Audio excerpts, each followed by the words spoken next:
Hello and welcome to Sleepy Facts for Dreamers, a place where the noise of the day gently melts away.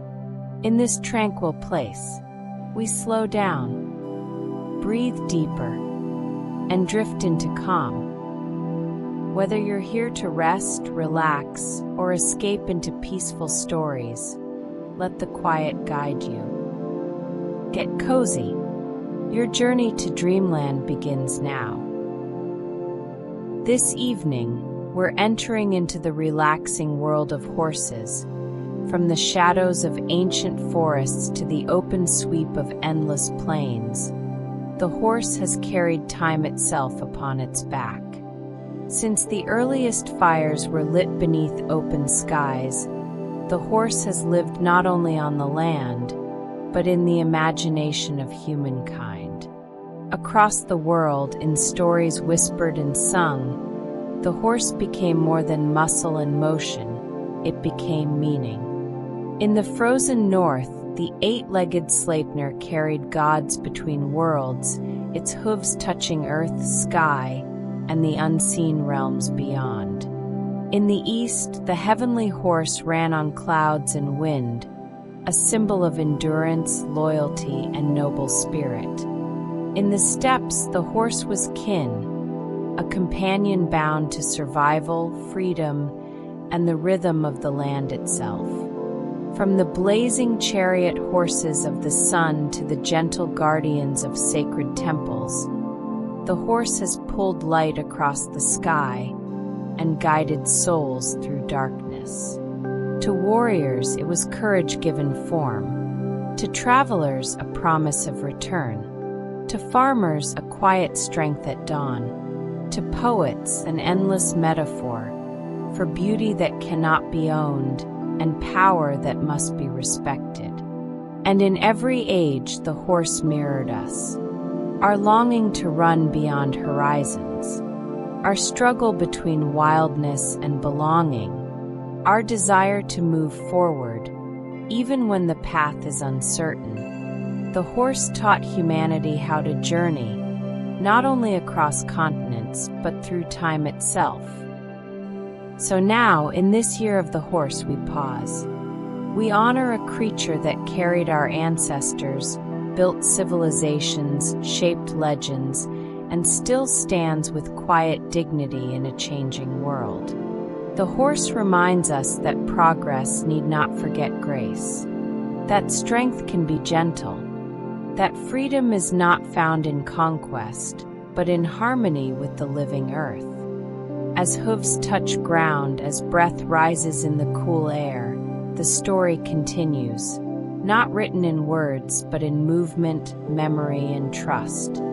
The horse remains, a living myth, a keeper of human dreams, and a timeless companion on the long road forward. Once small and cautious, shaped by survival, it learned to run, first to escape, then to endure, and finally, to soar across the land with effortless grace. Through ice ages and shifting earth, through changing skies and fading worlds, the horse adapted, step by patient step, until it became the creature we know today, strong, elegant, and unbound. In the quiet rhythm of its stride, we hear echoes of deep history. In its eyes, a memory older than humanity, yet forever intertwined with our own. The horse asks for nothing more than space to move, wind to breathe, and earth beneath its hooves. A living bridge between the ancient past and the present moment. The horse reminds us that true power does not rush, it flows. And as the sun settles low and the land grows still, the horse remains, timeless, watchful, and free. Take a slow, gentle breath, and allow the outside world to become distant, soft, and quiet. You lie down in a comfortable position, your head supported, your body heavy, your breathing calm and easy. Tonight, you will drift, not just into sleep, but backwards across millions of years, into forests and plains long vanished to meet the earliest ancestors of the modern horse. As you listen, imagine each word as a soft footstep, a quiet impression in ancient soil. Let the story carry you peacefully from the warm forests of the Eocene to the rolling grasslands of the Pleistocene, through the long and beautiful journey of equity. There is nothing you need to do, nowhere you need to be, except here, resting, floating, ready to dream. And when you're ready, the story begins. The morning might be spent browsing on the tender new growth at the forest's edge, where sunlight penetrated more fully and encouraged lush vegetation. By midday, when the heat became oppressive, it might retreat to deeper shade, perhaps to a familiar grove where a small stream trickled through, offering both water and a cooling respite. The fossil record tells us that Eohippus flourished in these early Eocene times, roughly 55 to 45 million years ago. This was an era of remarkable warmth, a greenhouse climate that supported extensive forests across much of North America and Europe. The fossils are especially abundant in the Wind River and Bighorn basins of Wyoming, where ancient river systems once flowed through forested floodplains, and where countless generations of these little horses lived and died, their bones eventually preserved in the sediments that would become stone, waiting patiently for millions of years until human hands would carefully excavate them and piece together the story of their existence. The limb bones of Eohippus reveal much about its lifestyle. They were short and unfused, providing the flexibility needed for an agile browser navigating through cluttered terrain. Picture our little horse making its way around massive tree trunks, ducking under low-hanging branches, leaping gracefully over rotting logs. Its gait was digitigrade. It walked on its toes, much like a modern dog, rather than on the tips of its hooves like today's horses. This gave it a certain springiness, an ability to change direction quickly, to accelerate in short bursts when needed. It was not built for marathon runs across open plains, but rather for the quick reflexes and maneuverability that life in a complex, three-dimensional forest environment demanded. And so Eohippus lived, generation after generation, perfectly adapted to its world of green shadows and dappled light. But the earth, as always, was changing. Slowly, imperceptibly at first, the climate was beginning to cool. The great forests that had stretched from horizon to horizon would not remain forever. And as they changed, so too would the descendants of Eohippus, embarking on one of evolution's most remarkable journeys. Time, in its infinite patience, moved forward. Millions of years passed, and the world transformed. The climate began to cool, slowly at first, then more noticeably. The great Eocene forests, while still extensive, began to open up in places, creating a patchwork landscape where woodland met more open, park-like environments. It was in this changing world, during the late Eocene and into the Oligocene epoch some 40 to 28 million years ago, that a new kind of horse emerged, Mesohippus. Mesohippus represented a beautiful intermediate chapter in our story, a bridge between the tiny forest dweller that came before and the larger, more cursorial forms that would follow. Standing about 60 centimeters, roughly 2 feet, at the shoulder, Mesohippus was approximately twice the size of its ancestor Eohippus. Still pony-sized compared to modern horses, but growing, always growing in response to the demands of a changing environment. The most striking change in Mesohippus was in its feet. Gone were the 4 toes of the forefoot that Eohippus had possessed. Instead, Mesohippus became the first fully tridactyl horse, bearing 3 functional toes on both front and hind feet. But not all toes were created equal. The central toe had enlarged, becoming the main weight-bearer, while the side toes, though still functional and touching the ground, played a supporting role. This was evolution in action, a gradual transition toward the single-toed design that would eventually define the horse family. Picture Mesohippus moving through its world, a world that was still heavily wooded, but with more open clearings than before. Its legs were longer and more slender than those of Eohippus, with improved joint structure that allowed for faster running. The pads remained on its feet, yes, but they were beginning to develop more hoof-like characteristics at the tips of the toes. This horse could still navigate the forest floor with ease, but it was also becoming better equipped for life in more open terrain, where speed might mean the difference between life and death when faced with the predators of the Oligocene. The face and skull of Mesohippus had begun to change as well. The snout was longer than in Eohippus, the neck less dramatically arched.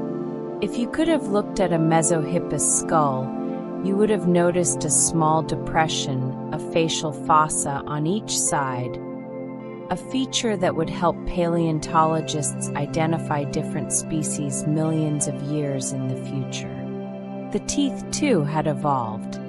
Mesohippus possessed 6 grinding cheek teeth, its premolars having become more molariform, more like molars, with sharper crests than its ancestors had possessed. These teeth were better suited to processing tougher vegetation, though Mesohippus was still primarily a browser, feeding on leaves and shoots rather than grass. Perhaps most remarkably, the brain of Mesohippus had grown larger, with more complex cerebral hemispheres than Eohippus had possessed.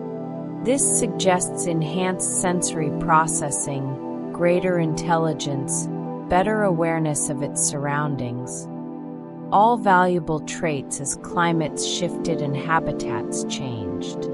A smarter horse would be better equipped to adapt to new challenges, to learn where the best food could be found as seasons changed, to recognize the signs of approaching danger. Imagine now a day in the life of Mesohippus. The sun rises over a landscape that is a mosaic of forest and glade. Our Mesohippus emerges from the woodland edge where it spent the night, stepping cautiously into a meadow where morning mist still clings to the ground. It moves with grace, its 3-toed feet finding sure purchase on the firmer ground of the clearing. Unlike its tiny ancestor, which would have felt vulnerable in such open space, Mesohippus has the legs and the lung capacity for a sustained run if danger appears. It crops at the vegetation, selecting the choicest leaves and tender shoots, always alert, always watchful. As the day warms, it might join others of its kind, for these horses were social creatures, finding safety in numbers as herbivores have always done. They would communicate through sounds and gestures, sharing information about food sources and potential threats.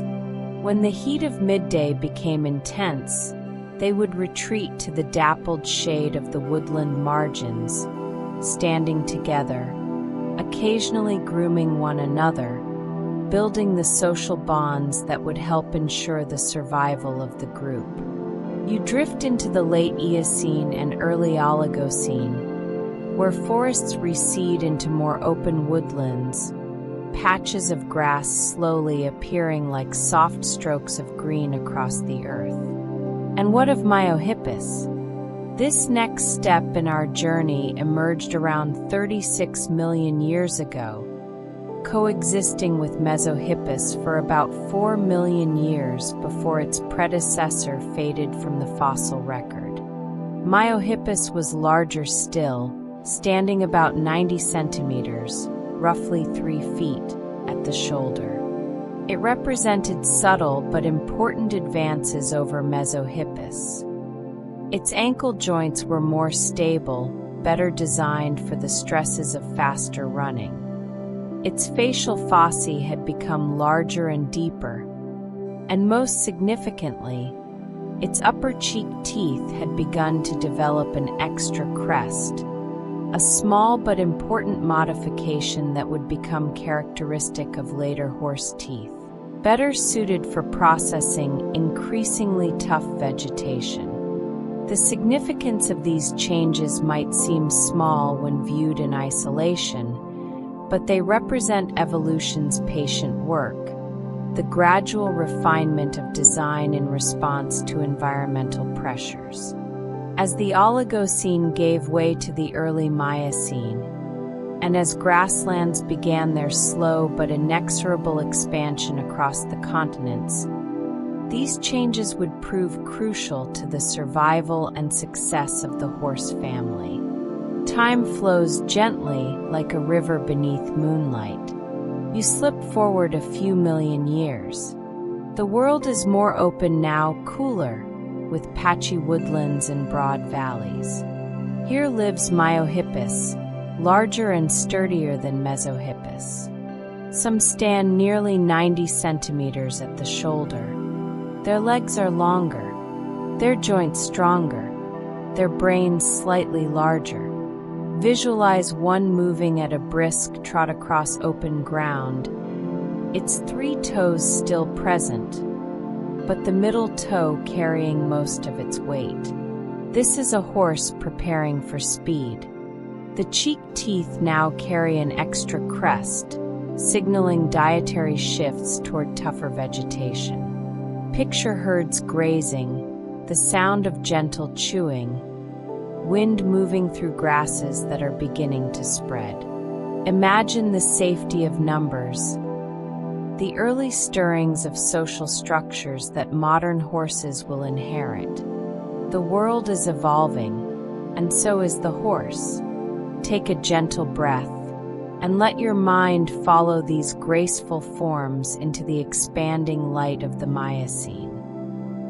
Now the world warms again, temperatures shifting, rainfall patterns changing, and grasses begin to spread across North America. In this new world steps Merychippus. Visualize a horse about 1 meter tall, a pony-sized animal with long legs and a face starting to resemble the horses you know. This is the first true grazing horse. Its teeth grow tall, hypsodont, built for grinding abrasive grasses rich in silica. They will erupt continuously as they wear down. See it lower its head cropping grass with specialized incisors, jaw moving in calm, rhythmic sweeps. A soothing sound, repetitive, sleep-inducing. Its feet still have 3 toes, but the side toes barely touch the ground. The central toe now ends in a true hoof, capable of striking firm prairie earth. This is the birth of speed. Visualize Merychippus lifting its head, ears pricked, as a distant sound carries on the wind. Then it runs, a smooth, flowing motion, a hint of the power modern horses will master. You feel the open space around you, the warmth of sunlight, the endless grasslands stretching to the horizon. You are calm, safe, drifting.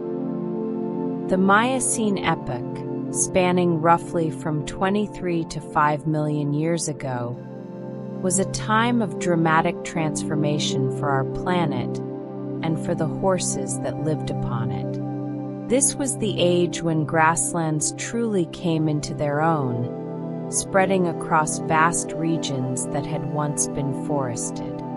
And as the grasses spread, so too did the horses evolve to exploit this new resource, giving rise to one of the most significant innovations in equine evolution. Enter Merychippus, a name that should be spoken with reverence by anyone who loves horses, for this was the creature that pioneered the grazing lifestyle that would define the family from that point forward.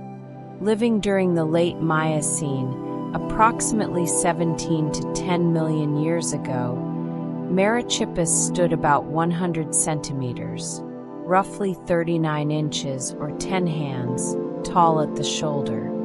Pony-sized still, but the tallest equid that had yet walked the earth. But size was not the most remarkable thing about Merychippus. What truly set this horse apart was in its mouth. For the first time in the long story of horse evolution, we see the development of high-crowned, or hypsodont, molars. These were not the low, bumpy teeth of the forest browsers that came before.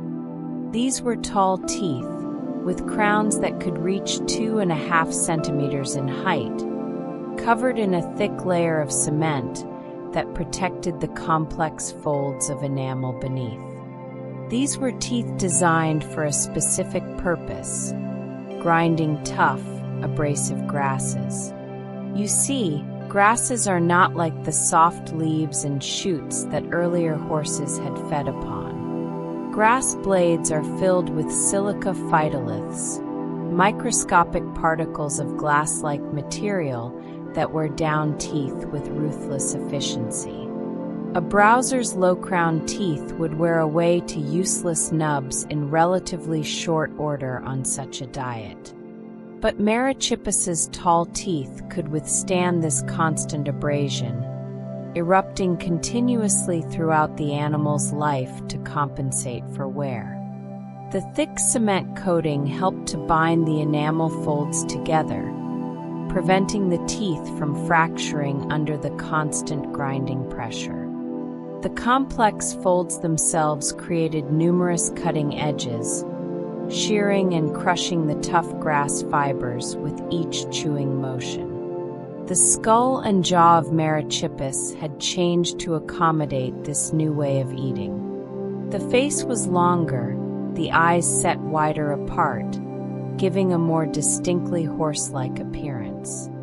The jaw had deepened and widened, providing room for larger masseter muscles, the powerful grinding muscles needed for the side-to-side chewing motion that pulverizes grass. The incisors, too, had adapted, becoming more shovel-like for cropping grass blades close to the ground. But Merychippus was not just a revolutionary in terms of diet.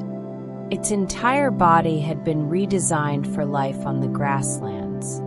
The feet still bore 3 toes, but the central toe had become even more dominant, bearing nearly all the animal's weight, while the side toes had reduced to little more than stabilizing splints that barely touched the ground except perhaps at high speeds. The feet no longer had the soft pads of the forest dwellers. Instead, they were supported by springy ligaments, true hooves developing for running on harder grassland surfaces. The legs had grown longer and more slender still, built for sustained running rather than quick maneuvers through undergrowth. On the open plains, there was no cover to duck behind, no dense vegetation to weave through. Survival depended on being able to see predators coming from a distance and being able to outrun them when they did. Merychippus had the build for this new challenge: long, efficient limbs powered by strong muscles, a body designed for endurance rather than just sprinting. The brain, too, had continued to grow, with larger cerebral hemispheres indicating enhanced sensory processing and intelligence. On the open grasslands, where threats could come from any direction, heightened awareness was crucial. The ability to function effectively in a herd, to communicate danger and coordinate group movements, to remember the locations of water sources and safe bedding areas across vast territories. All of these required more sophisticated neural processing. Imagine the life of Merychippus on the expanding Miocene grasslands of North America. The sun rises over a sea of grass that stretches to the horizon in every direction. Small groups of trees cluster near watercourses, remnants of the forests that once dominated, but now the grass is king. A herd of Merychippus emerges from their nighttime resting place near one of these riparian woodlands. They move out into the open plains to graze, their heads down, those marvelous hypsodont teeth working constantly, cropping and grinding the nutritious grass.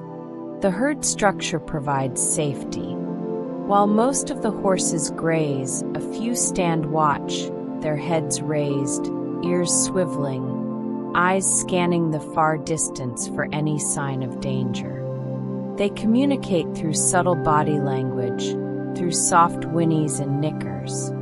When one horse spots something concerning, perhaps a large predator like the bear dog Epicyon moving through the grass in the distance, alert postures ripple through the herd. They bunch together, ready to flee if the threat comes closer. The ability to migrate seasonally would have been important for Merychippus. As the seasons changed and grass quality varied across the landscape, herds would move to find the best grazing. They would follow ancient routes to water sources, gathering in larger numbers during the dry season, then dispersing more widely when rain brought new growth to the plains. The fossil record shows us that Merychippus was remarkably successful. Its remains have been found at numerous sites throughout the Great Plains and Rocky Mountain regions, in Nebraska, Colorado, Texas, and beyond, places where grasslands had expanded and where mixed woodland-grassland mosaics supported diverse communities of grazing animals. At some sites, paleontologists have found evidence of up to 12 different equid species coexisting, each occupying a slightly different ecological niche.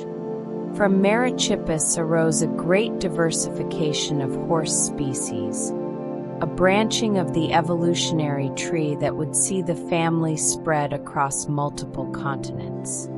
Some lineages, like the Hipparions, retained 3 toes and spread into the Old World, thriving in Europe, Asia, and Africa for millions of years. Others, like the Proto-Hippines, continued to evolve in North America, setting the stage for the next major developments in horse evolution. The innovations pioneered by Merychippus, the high-crowned grazing teeth, the refined cursorial build, the enhanced brain, these would be passed down to all subsequent horses. Every modern equid, from the smallest pony to the largest draft horse, from zebras to donkeys to wild asses, carries in its mouth and in its bones the legacy of Merychippus, that pioneering grazer of the Miocene grasslands. Time flows into the late Miocene and early Pliocene, and the grasslands grow vast. Imagine dry winds brushing tall grasses, a wide, open plain beneath a pale sky. In this world runs Pliohippus, one of the first horses to evolve a single functional toe, a true monodactyl limb, a single hoof, streamlined for speed. Picture it standing about 1.25 meters tall, slender and elegant, with long legs and an elongated skull. Its teeth are taller still, its jaw deeper to support powerful grazing muscles. Walk with Pliohippus in your imagination. Feel the firmness of the ground, the subtle vibration of its hoofbeats, the sense of freedom and vastness. This is a horse built for open steppes, for high-speed running, for life without forests. The air is drier, the world simpler, a kingdom of grass and wind. Let the image settle over you, soft and expansive.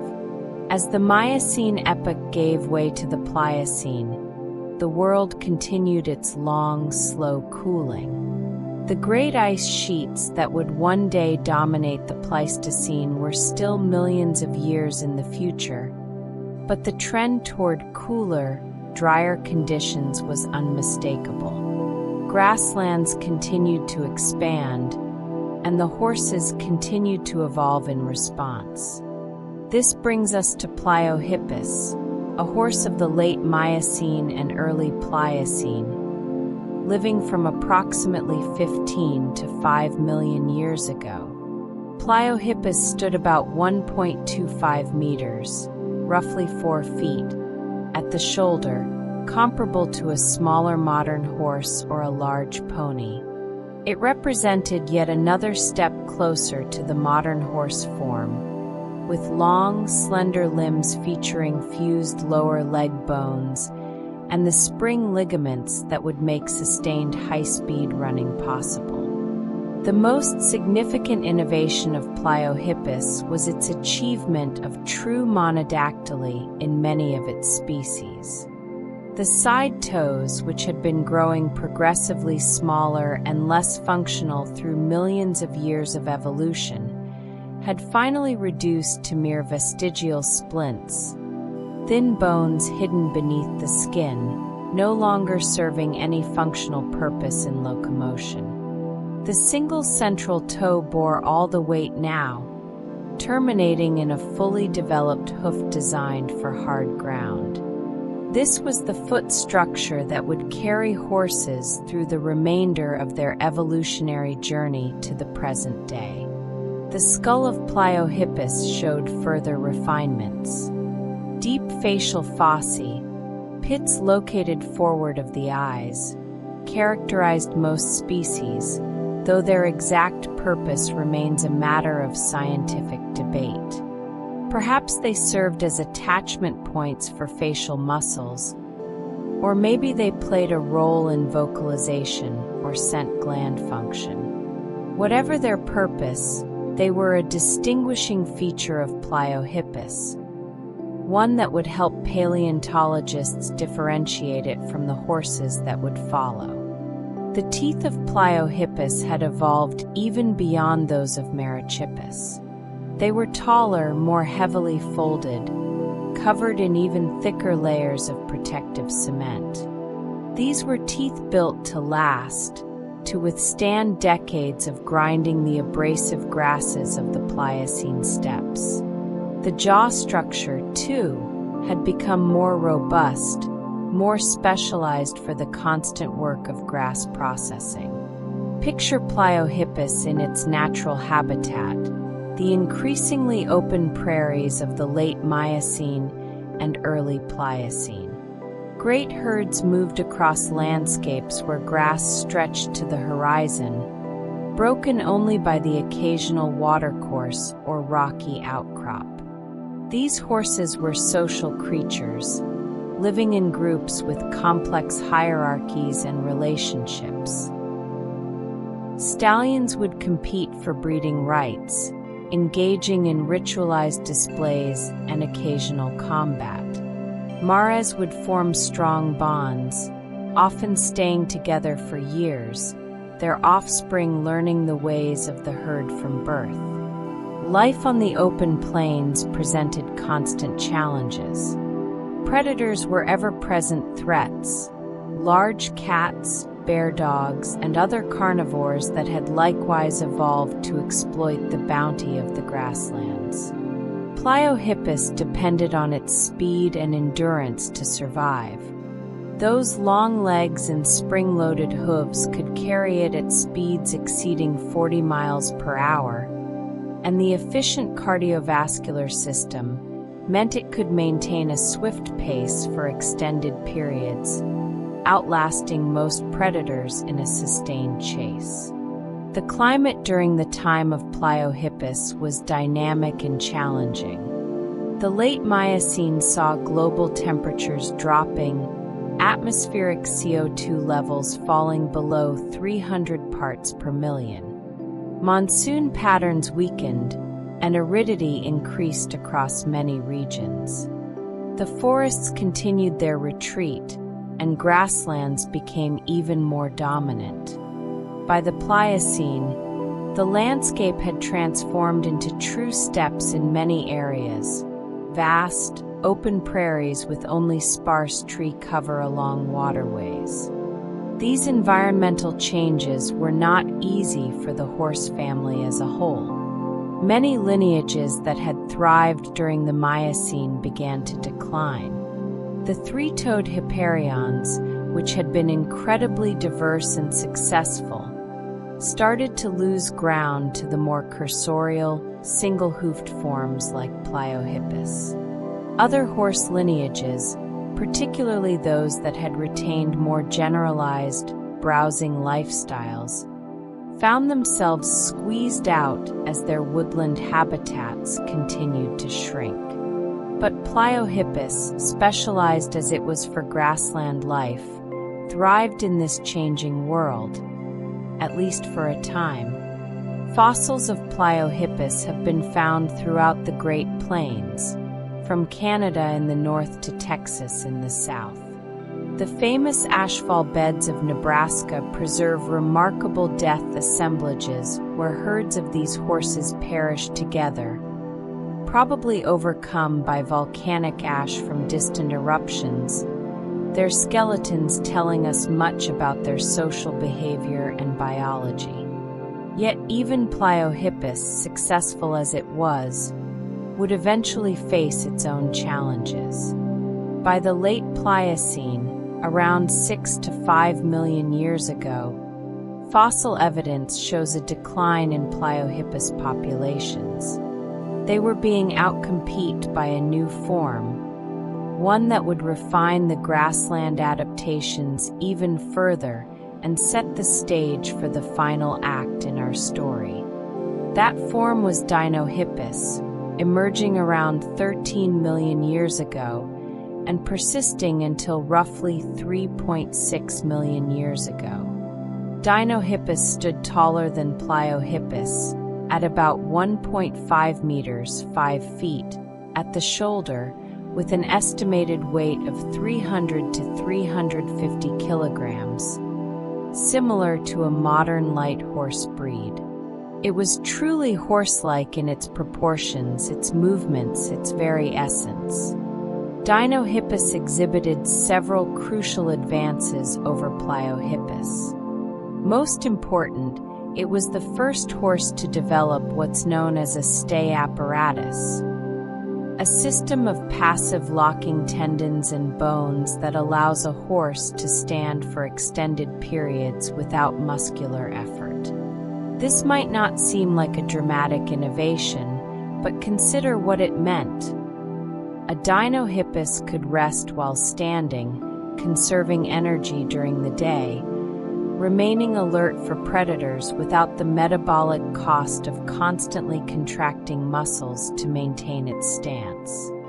This is why modern horses can sleep standing up, why they spend so much of their time on their feet without apparent effort.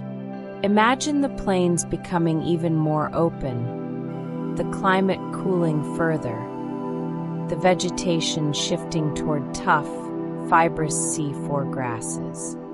Its teeth are extremely high-crowned, its central hoof sleek and powerful, its side toes reduced to tiny splints.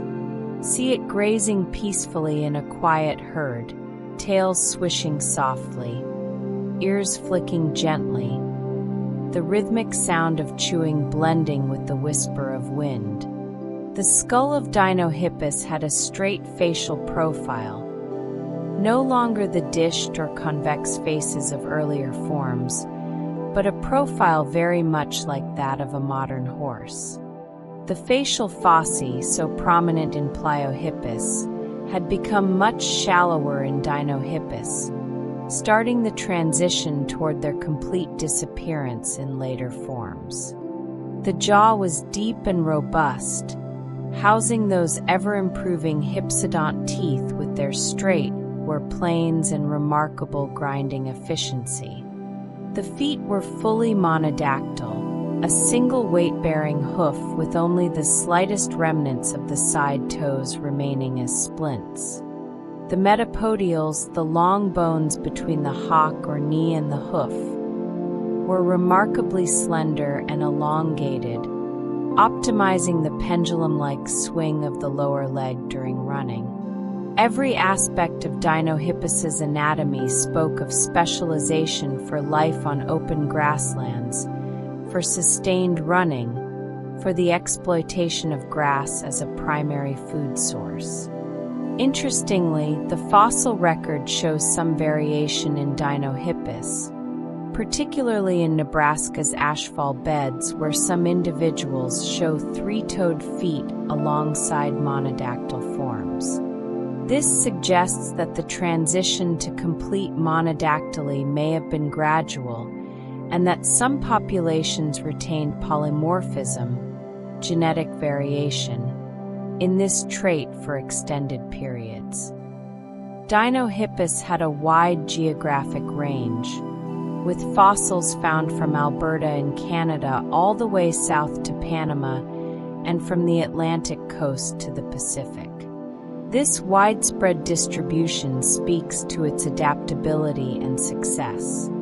The animal had conquered the grasslands of an entire continent, thriving in a variety of environmental conditions from the cool northern steppes to the warmer southern prairies. Yet even Dinohippus, perfectly adapted as it seemed to be, would eventually be surpassed. For evolution never stops, never rests. The climate continued to cool, the grasslands continued to spread, and the pressures of survival continued to shape the horse family. From Dinohippus would emerge the final form in our story, the culmination of 50 million years of evolution, the genus that would spread across the globe and eventually form a partnership with humanity that would change both species forever. Dinohippus represents the threshold. The next step will be the modern horse. Let yourself drift through the final moments of this ancient transformation, resting, breathing, floating. The world cools further, ice grows at the poles, and the grasslands settle into their modern patterns. Step now into the late Pliocene. In the distance, you see a figure that feels familiar, comfortingly familiar. This is Equus simplicidans, the earliest known true horse, a zebra-sized grazer with a long, refined skull, a fully developed single hoof, and teeth perfectly designed for grazing. Imagine it lifting its head, the shape unmistakable, a horse in every way. Equus spreads across North America, then into Eurasia, Africa, and eventually the entire world. Some become zebras, some donkeys, some wild horses. Eventually, some become companions to humans, partners in travel, agriculture, exploration, and story. And yet, beneath every modern hoofstep, rest echoes of Eohippus, Mesohippus, Merychippus, and all those who came before. The whole journey lives inside them, and now inside you. Around 4.5 million years ago, during the early Pliocene epoch, something remarkable happened. From populations of Dinohippus, a new form emerged, horses that were so refined, so perfectly adapted to grassland life, that they would ultimately outcompete all other equids and become the sole surviving genus of the family. These were the first true members of Equus, our modern horses. The earliest species, Equus simplicidans, is known from the famous Hagerman fossil beds in Idaho. Imagine these ancient horses, roughly the size of modern zebras, standing about 1.4 meters at the shoulder. They had the elongated muzzle and high-set eyes of modern horses, the single functional hoof on each foot, and teeth that were perfectly designed for processing grass with maximum efficiency. What distinguished Equus from its immediate ancestor Dinohippus? The differences might seem subtle to the casual observer, but they represented the final perfections of the grassland specialist design. The facial fossae, those mysterious depressions that had characterized Pliohippus and persisted in reduced form in Dinohippus, had completely disappeared in Equus. The skull was entirely streamlined, creating less drag as the animal grazed with its head down for hours at a time. The molar wear patterns in Equus were perfectly straight, creating flat grinding surfaces that could process grass more efficiently than ever before. The stay apparatus was fully developed, allowing the animal to stand without muscular effort, to rest while remaining alert, to conserve energy during the long hours when predators might appear. The legs had reached the ultimate in cursorial efficiency, long, slender, with minimal mass below the knee and hock, maximizing the pendulum effect for energy-efficient locomotion. The spring-foot mechanism, too, had reached its peak of refinement. The single hoof, suspended on its coffin bone by a complex arrangement of ligaments and tendons, acted like a biological spring, storing and releasing energy with each stride. Studies suggest that this mechanism could recycle up to 50% of the energy from each step, making the horse one of the most efficient long-distance runners in the animal kingdom. From its origin in North America, Equus spread with remarkable speed. Within a few 100,000 years, a blink of an eye in geological time, horses had crossed the Bering Land Bridge into Eurasia. Equus livenzovensis appeared in Kazakhstan and southern Russia at almost the same time as Equus simplicidans in North America, suggesting a rapid dispersal. From there, horses spread westward across Europe and southward through Asia. By around 3 million years ago, they had reached Africa, where they would eventually diversify into zebras and African wild asses. Horses also migrated south from North America through Central America and into South America, crossing the Isthmus of Panama during the Great American Biotic Interchange. For a time, horses thrived on both American continents, developing into numerous species adapted to different ecological niches. The Pleistocene epoch, from about 2.6 million to 11,700 years ago, was the Age of Ice, an era of dramatic climatic oscillations between glacial and interglacial periods.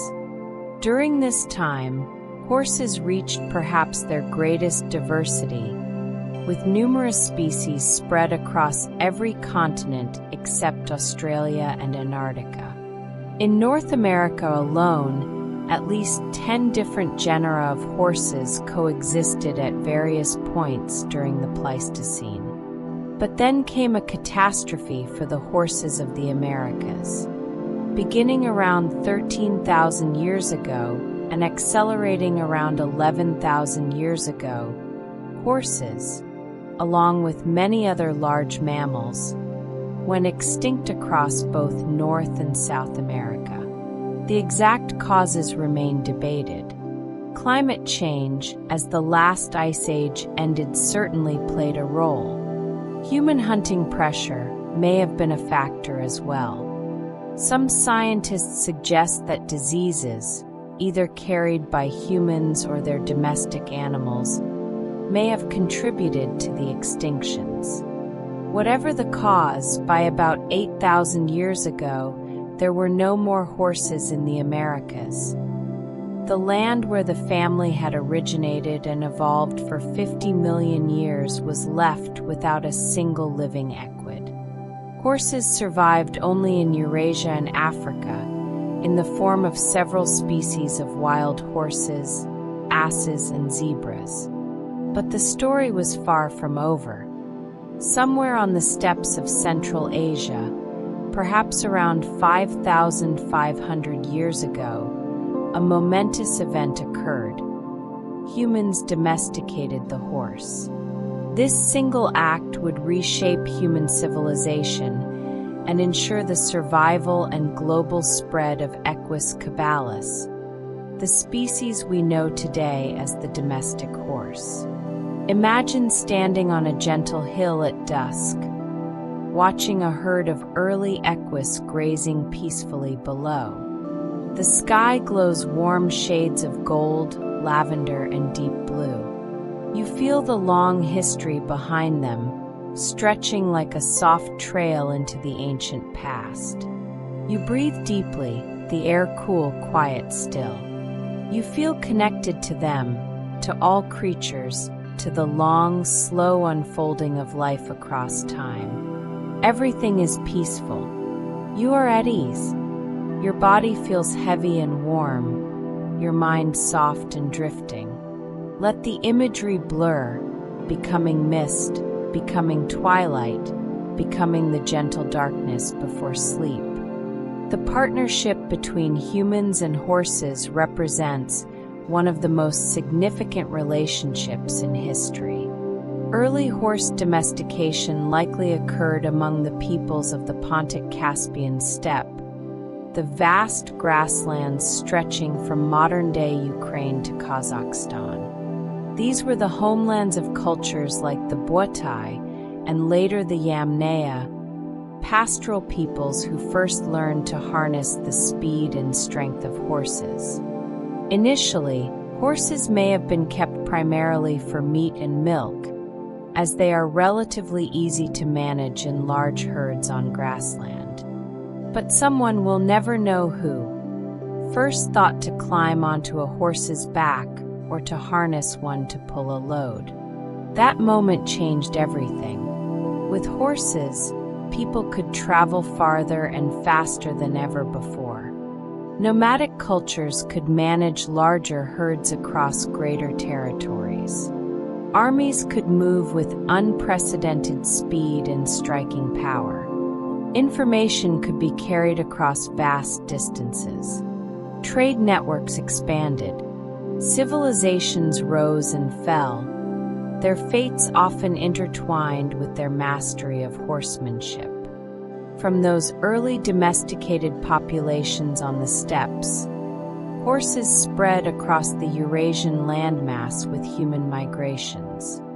They reached the Middle East and were adopted by various Bronze Age civilizations. The chariot, combining horses with wheeled vehicles, became a dominant military technology across Europe, the Middle East, and Asia. Later, mounted cavalry would prove decisive in countless conflicts throughout history. Different cultures developed different breeding programs, selecting for various traits depending on their needs. In the Arabian Peninsula, horses were bred for endurance, speed, and the ability to survive in harsh desert conditions, producing the refined, hot-blooded Arabian breed.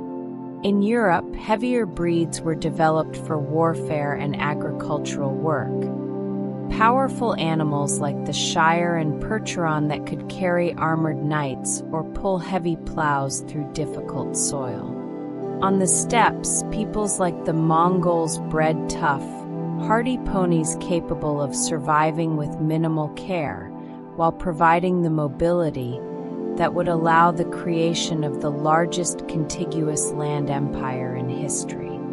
The age of exploration saw horses return to the Americas, brought by Spanish conquistadors in the 15th and 16th centuries. These horses, descended from Iberian stock and carrying genetic heritage from North African barbs and Arabian bloodlines, found themselves in a land their ancestors had left nearly 10,000 years earlier. Some escaped or were released, and their descendants, mustangs, spread across the western plains, thriving in the grasslands that were so similar to the steppes where the family had evolved. Native American peoples, who had never seen horses before the Spanish arrival, quickly recognized their value and became some of the world's most skilled horse peoples. The horse transformed Plains Indian cultures, enabling the buffalo hunting lifestyle that would characterize these peoples until the 19th century. In the centuries that followed, horses became integral to human society in countless ways. They were the engines of agriculture, pulling plows and harvesters, powering threshing machines and mills. They were the primary means of transportation for both people and goods, from elegant carriages carrying the wealthy through city streets to stage coaches traversing wilderness routes, from cavalry charges to pastoral herding. The Industrial Revolution might have been powered by coal and steam, but it was horses that moved materials to factories and products to markets. Throughout all this, selective breeding continued. By the 18th and 19th centuries, formalized breeding programs were producing hundreds of distinct breeds, each specialized for particular purposes. The English thoroughbred was refined for racing, combining speed, stamina, and competitive spirit in a package of controlled power. Working breeds were developed for specific tasks: strong, patient draft horses for heavy pulling, agile cow ponies for ranch work, elegant carriage horses for transportation, sturdy pack horses for mountain trails. The 20th century brought dramatic changes to the horse's role in human society. Mechanization, first with steam power, then internal combustion engines, and eventually electric motors, replaced horses in most of their traditional working roles. By the mid-1900s, horses in industrialized nations had largely transitioned from work animals to recreational and sporting animals. Yet this shift has not diminished the horse's importance to humanity. Today, hundreds of millions of horses live across the world, their purposes as varied as ever. Some compete at the highest levels of sport: racing, show jumping, dressage, eventing, and countless other disciplines. Others serve therapeutic purposes, helping children and adults with physical and emotional challenges. Some work still on ranches and farms, in forestry, and in mounted police units. Many simply provide companionship, the ancient bond between human and horse continuing in a new form. Modern horses represent the culmination of both natural and human-directed selection. Today's Equus caballus bears the legacy of 50 million years of evolution, combined with thousands of years of selective breeding. An Arabian racehorse thundering down a track at 40 miles per hour carries in its DNA the adaptations of Merychippus's grinding teeth, Pliohippus's monodactyl foot, Dinohippus's stay apparatus, and the refinements of countless generations of breeding by human hands. The diversity we see in modern horses is remarkable. From miniature horses standing barely 30 inches at the shoulder, ironically about the same size as their distant ancestor Eohippus, to massive draft horses exceeding 18 hands and weighing more than a ton, the variety is staggering. Yet all are the same species, Equus cabalis, all capable of interbreeding, all sharing the same fundamental adaptations that make a horse. Consider for a moment the physiology of a modern horse, the result of all those millions of years of refinement. The respiratory system is a marvel of efficiency. Those muscular nostrils can flare wide, drawing in up to 70 liters of air per minute during intense exercise. The scroll-like turbinates inside the nasal cavity warm and humidify the air before it reaches the lungs, protecting the delicate tissues while maximizing oxygen extraction. At maximum exertion, a horse can achieve a VO2 max, a measure of oxygen consumption, of 180 milliliters per kilogram per minute, roughly double that of a human athlete. The cardiovascular system is equally impressive. A horse's heart is massive relative to its body size, capable of pumping 900 milliliters of blood per beat during exercise, more than 3 times the stroke volume of a human heart. During intense exertion, the spleen contracts, releasing stored red blood cells into circulation and boosting oxygen-carrying capacity by 30%. Blood pressure rises, heart rate can exceed 200 beats per minute, and yet the system maintains its balance, delivering oxygen and nutrients to working muscles with remarkable efficiency. The digestive system, too, reflects the horse's evolutionary history as a grassland grazer. The stomach is relatively small. Horses are designed to eat small amounts almost constantly rather than taking large meals. The majority of digestion occurs in the hindgut, particularly in the cecum and large colon, where billions of microorganisms break down the cellulose in grass and hay, extracting nutrients that the horse itself cannot directly digest. This system allows horses to thrive on a diet that would be utterly inadequate for most other mammals of comparable size. And those teeth, how marvelous they are!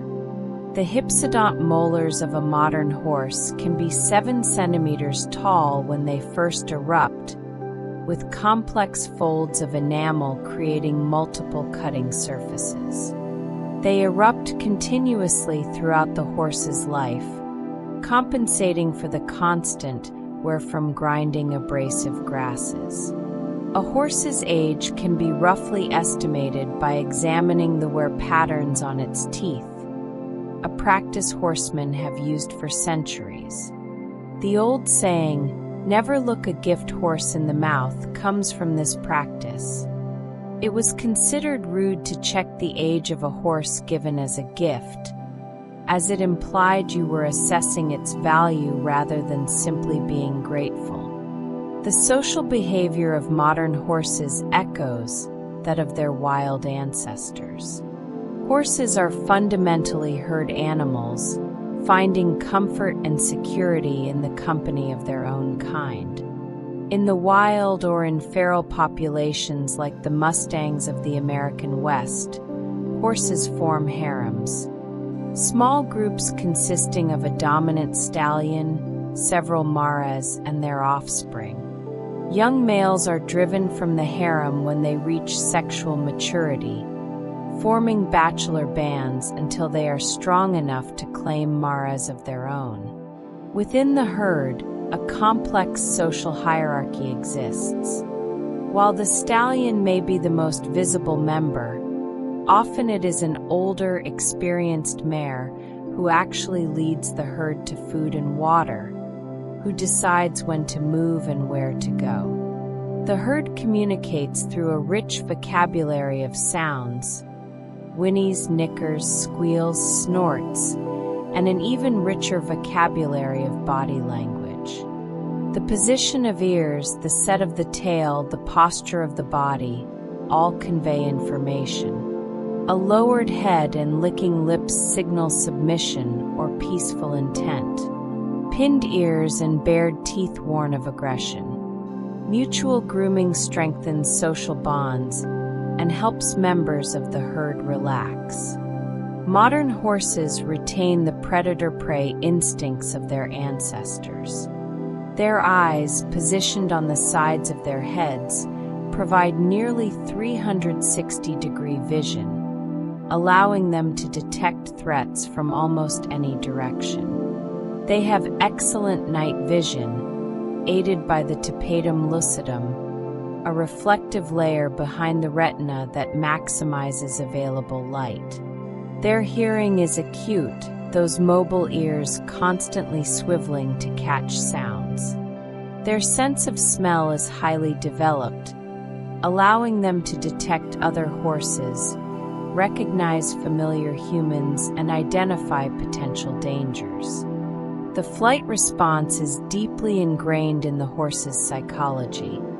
When startled or frightened, a horse's first instinct is to run, to flee from danger at high speed, to put distance between itself and the threat. This is why horses can be easily spooked by sudden movements or unfamiliar objects. It's not timidity. It's 50 million years of evolution teaching them that hesitation can be fatal. Yet horses can also be remarkably brave when they trust their handlers, overcoming their natural fears through the bond they form with humans. While domestic horses have spread across the globe in partnership with humanity, wild equids have faced a far more challenging journey through the modern era. Today, only a handful of wild species survive, and most of them are endangered. Przewalski's horse, Equus ferus przewalski, is perhaps the most famous. Named after the Russian explorer who described them to Western science, these stocky, dun-colored horses once roamed the steppes of Mongolia and China. They are the closest living relatives to the ancestors of domestic horses, though they belong to a different subspecies with 66 chromosomes compared to the 64 of domestic horses. Interestingly, the hybrid offspring of Przewalski's horses and domestic horses are fertile and have 65 chromosomes. Przewalski's horses became extinct in the wild by the 1960s, surviving only in zoos and wildlife parks. But through careful captive breeding programs and dedicated reintroduction efforts, they have been returned to their native habitats in Mongolia and China. Today, small populations once again run wild across the steppes, a conservation success story that offers hope for other endangered species. The wild asses represent another branch of the Equus family tree. The Asiatic wild ass, or kalan, exists in several subspecies scattered across Central Asia, from the Mongolian kalan to the Persian onager. These animals are adapted to harsh, arid environments, capable of surviving on poor-quality forage and going for extended periods without water. They are swift runners, capable of reaching speeds of 45 miles per hour, and highly social, forming herds that can number in the hundreds when conditions are favorable. The African wild ass, Equus africanus, is critically endangered, with only a few hundred individuals surviving in the wild in the deserts of Eritrea, Ethiopia, and Somalia. These are likely the ancestors of domestic donkeys, animals that have served humanity for thousands of years as pack animals, particularly valued for their sure-footedness in mountainous terrain, their ability to survive on minimal food and water, and their remarkable strength relative to their size. Then there are the zebras, 3 species that survive in various parts of Africa. The plains zebra, Equus quagga, is the most common and widespread, found in grasslands and savannas across eastern and southern Africa. The mountain zebra, Equus zebra, inhabits mountainous regions of southwestern Africa. The Grevy's zebra, Equus grevii, the largest of the 3, lives in the arid grasslands of Kenya and Ethiopia and is endangered, with only a few thousand individuals remaining. Each zebra species has its distinctive stripe pattern, and indeed, each individual zebra has a unique pattern, much like human fingerprints. The purpose of these stripes has been debated for decades. They may serve as camouflage, breaking up the outline of the animal when it stands in tall grass or when the herd moves together. They may help with thermoregulation, creating air currents across the body as black and white stripes heat at different rates.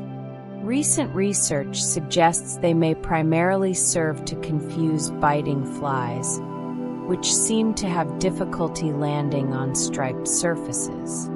All of these wild equids face similar threats in the modern world. Habitat loss as grasslands are converted to agriculture, competition with domestic livestock for resources, hunting, and in some cases, hybridization with domestic horses or donkeys that threatens the genetic integrity of wild populations. Conservation efforts continue, but the future remains uncertain for most wild equid species. One of the most remarkable aspects of modern horses is their capacity for sustained running, a capability that represents the culmination of millions of years of evolutionary refinement. To truly appreciate the modern horse, we must understand the biomechanics and physiology that make its athletic abilities possible. The skeleton of a horse is a masterpiece of engineering for cursorial locomotion. Consider the legs. Unlike human legs, which have muscles extending all the way down to the foot, a horse's lower legs contain primarily bones, tendons, and ligaments. The muscles that power the leg are concentrated in the upper portions, the shoulder and haunch, where their mass doesn't have to be swung back and forth with each stride. This arrangement minimizes the rotational inertia of the lower leg, making each stride more energy efficient. The stay apparatus deserves special attention. This is a system of tendons, ligaments, and bones that lock the leg in a standing position without requiring muscular effort. In the front legs, it involves the shoulder joint, elbow, and structures in the lower leg. In the hind legs, it includes the stifle, equivalent to our knee, and hock, equivalent to our ankle. When these structures are engaged, a horse can literally sleep standing up, maintaining balance without expending energy on muscle contraction. This ability evolved as a predator avoidance strategy.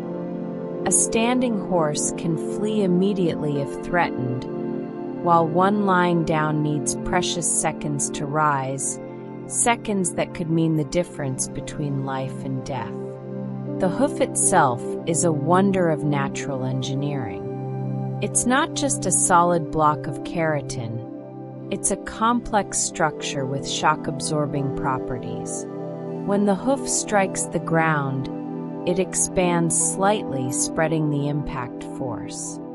The frog, the V-shaped structure on the bottom of the hoof, acts as an additional shock absorber and also helps pump blood back up the leg. This is important because the lower leg has no muscles to assist with circulation. The mechanical pumping action of the hoof with each step helps return blood to the heart. The spring-like mechanism of the hoof and lower leg stores and releases energy with each stride. The deep digital flexor tendon and the suspensory ligament act like biological springs, stretching as the hoof loads and recoiling to help power the next stride. Studies suggest this spring mechanism can recycle up to 50% of the mechanical energy from each step, dramatically reducing the metabolic cost of running. The gait patterns of horses are themselves fascinating. At a walk, the horse moves each leg independently in a 4-beat rhythm. The trot is a 2-beat diagonal gait where opposite front and hind legs move together. The canter is a 3-beat gait with a moment of suspension when all 4 feet are off the ground. The gallop, the fastest gait, is a 4-beat movement with an extended moment of suspension. At full gallop, a horse is truly flying, all 4 feet off the ground for a significant portion of each stride. Remarkably, horses synchronize their breathing with their gait when galloping, taking 1 breath per stride. This is called respiratory locomotor coupling, and it maximizes breathing efficiency at high speeds. The mechanical impact of the front legs hitting the ground helps compress the chest and expel air, while the extension phase aids inhalation. This is why a galloping horse cannot breathe faster than it strides. Its maximum breathing rate is linked to its stride frequency. The cardiovascular adaptations that support this performance are extraordinary.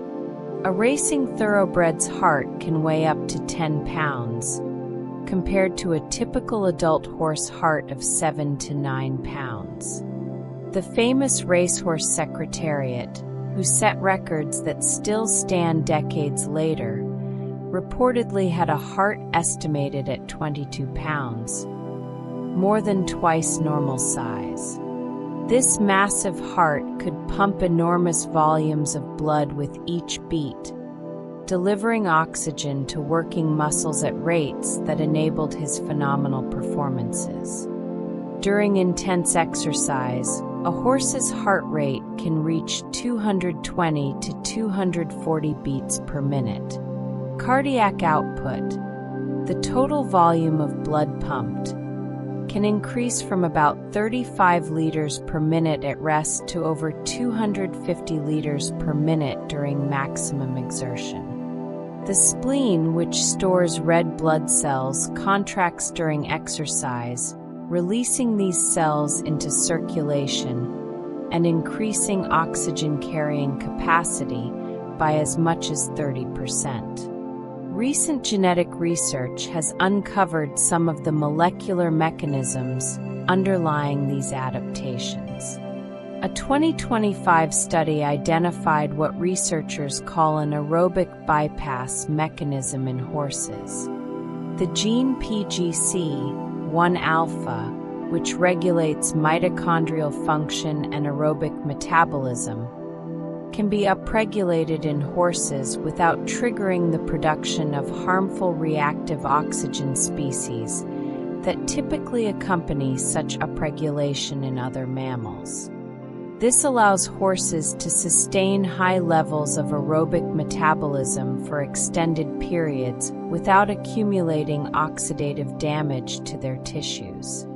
The muscle composition of horses also reflects their evolutionary history.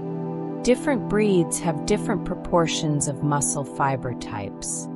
Endurance breeds like Arabians have a high proportion of type 1 oxidative fibers, slow-twitch muscles that use fat as their primary fuel, and can work for hours without fatigue.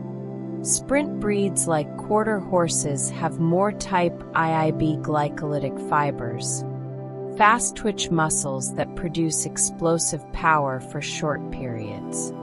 Thoroughbreds, bred for middle-distance racing, have a mixture that gives them both speed and stamina. These physiological adaptations allow modern horses to achieve remarkable feats. The fastest recorded speed for a horse is approximately 55 miles per hour over a short distance. For comparison, the fastest human sprinters reach about 28 miles per hour. But speed isn't the horse's most impressive attribute. Endurance is. Horses competing in 100-mile endurance rides regularly complete the distance in under 10 hours, maintaining average speeds of 10 to 12 miles per hour over extremely challenging terrain in heat, carrying a rider. This capacity for sustained effort over distance is unmatched among large mammals and represents the perfection of adaptations that began developing when Merychippus first stepped onto the Miocene grasslands 17 million years ago. The variety of modern horse breeds is a testament to both the adaptability of Equus caballus and the ingenuity of human selective breeding. Over thousands of years, people have shaped horses to suit countless purposes, creating breeds as diverse as the cultures that developed them. Let us journey through some of these breeds, appreciating the specialization that has been achieved. The Arabian, one of the oldest and most influential breeds, developed in the harsh deserts of the Arabian Peninsula. Bedouin tribes bred these horses for endurance, speed, intelligence, and the ability to survive on minimal food and water. The result is a horse of refined beauty with a distinctive dished profile, large eyes, an arched neck, and a high tail carriage. Arabians are known for their stamina and heart, their willingness to give their all for their riders. Their influence can be found in almost every modern light horse breed. The thoroughbred emerged in 17th and 18th century England, developed specifically for racing by crossing native Maras with imported Arabian, Barb, and Turkoman stallions. All modern thoroughbreds trace their male lineage to three foundation sires: the Byerly Turk, the Darley Arabian, and the Godolphin Arabian. Thoroughbreds are built for speed and courage, with long legs, powerful hindquarters, deep chests, and lean bodies. They dominate horse racing worldwide and have also proven excellent in other sports requiring speed and bravery, such as show jumping and eventing. The quarter horse, America's most popular breed, got its name from its exceptional speed over a quarter-mile distance. Developed in colonial America by crossing English thoroughbreds with horses descended from Spanish stock, quarter horses are compact, heavily muscled horses with powerful hindquarters that enable explosive acceleration. They excel at ranch work, particularly working cattle, and dominate Western riding sports such as barrel racing, cutting, and reining. Draft horses represent the opposite end of the size spectrum from the light, swift breeds. The Shire, Clydesdale, Belgian, and Percheron are massive animals, some standing over 18 hands tall and weighing more than a ton. These gentle giants were bred for agricultural work and hauling heavy loads. Their patient temperaments, enormous strength, and willingness to work made them invaluable before mechanization. While their working roles have largely disappeared, they remain popular for showing, driving, and promotional purposes. The warmblood breeds, such as the Hanoverian, Dutch warmblood, and Oldenburg, represent a middle ground between the hot-blooded thoroughbreds and Arabians and the cold-blooded draft breeds. These are purpose-bred sport horses, developed through careful crossing and selection to excel in Olympic-level competition in dressage, show jumping, and eventing. They combine the athleticism and courage of hot bloods with the steadier temperament and substantial bone of heavier horses.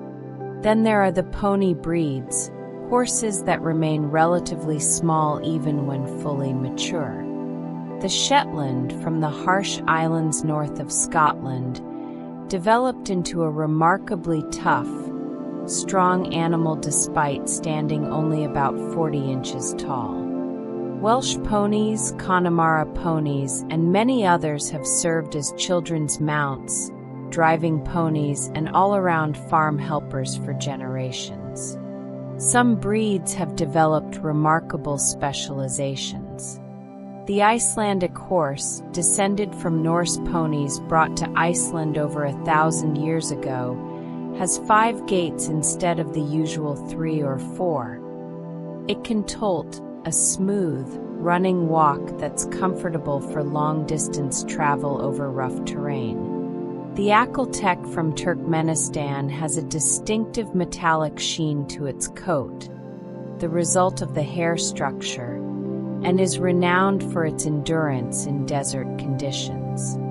The Friesian from the Netherlands is known for its flowing mane and tail, feathered legs, and elegant high-stepping action. The Appaloosa, developed by the Nez Perce people of North America, is recognized by its distinctive spotted coat pattern. Paint horses and pintos showcase another aspect of horse genetics: coat color patterns. These horses have large areas of white combined with another color, creating striking patterns. The genetics of horse coat colors is complex and fascinating, involving multiple genes that interact to produce everything from solid colors to intricate patterns. Miniature horses deserve special mention. Standing no taller than 34 inches at the shoulder, about the same size as Eohippus. These tiny horses are the result of selective breeding for small size. They're not ponies, they're horses in miniature with horse proportions and characteristics. Despite their size, they retain the intelligence and trainability of full-sized horses and are often used as service animals or companion animals.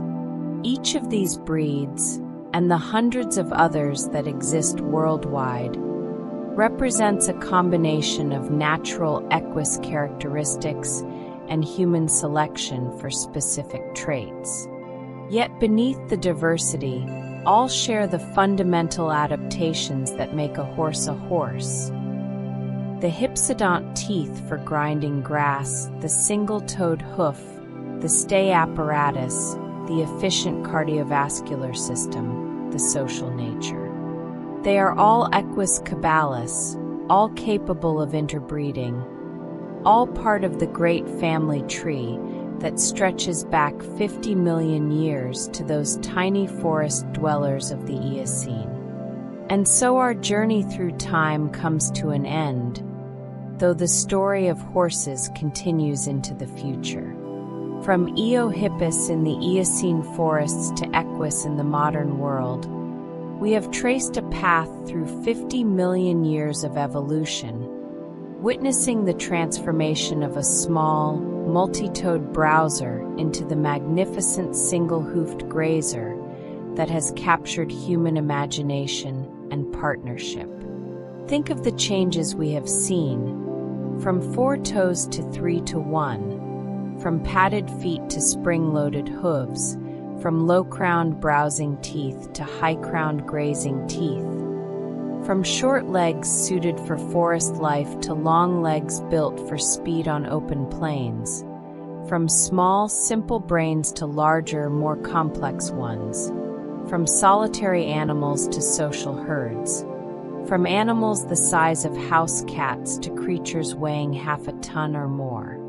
Each change was driven by shifts in climate and environment, by the slow transformation of forests into grasslands, by the cooling and drying of the planet. Each change was tested against the crucible of survival, with those individuals best adapted to their environment passing on their genes to the next generation. Over millions of years, tiny changes accumulated, populations diverged, new forms emerged. The story reminds us of evolution's patient work, of how small modifications compounded over immense time scales can produce transformations so complete that the end point would be unrecognizable to anyone who had known only the beginning. It shows us how life adapts, how it responds to changing conditions, how it fills ecological niches, how it diversifies and specializes. But the story also reminds us of evolution's ruthlessness. For every successful lineage, many others failed. The three-toed hipparions that once thrived across 3 continents are gone. Mesohippus, Myohippus, Merychippus, Pliohippus, Dinohippus. All the intermediate forms we have met in our journey are extinct, known to us only through the fossils they left behind. The great diversity of horses that existed during the Pleistocene has been reduced to a handful of surviving species, most of them endangered in the wild. Yet Equus survives, and not merely survives but thrives, though largely through its partnership with humanity. Domestic horses number in the tens of millions worldwide. They have spread to every continent except Antarctica. They have adapted to conditions from Arctic cold to desert heat, from sea level to high mountains. Through selective breeding, they have diversified into hundreds of breeds, each with its own characteristics, its own purposes. The wild relatives of domestic horses have not fared as well.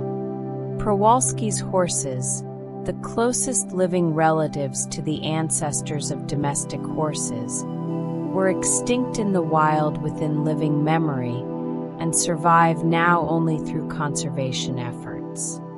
Wild asses exist in fragmented populations, many critically endangered.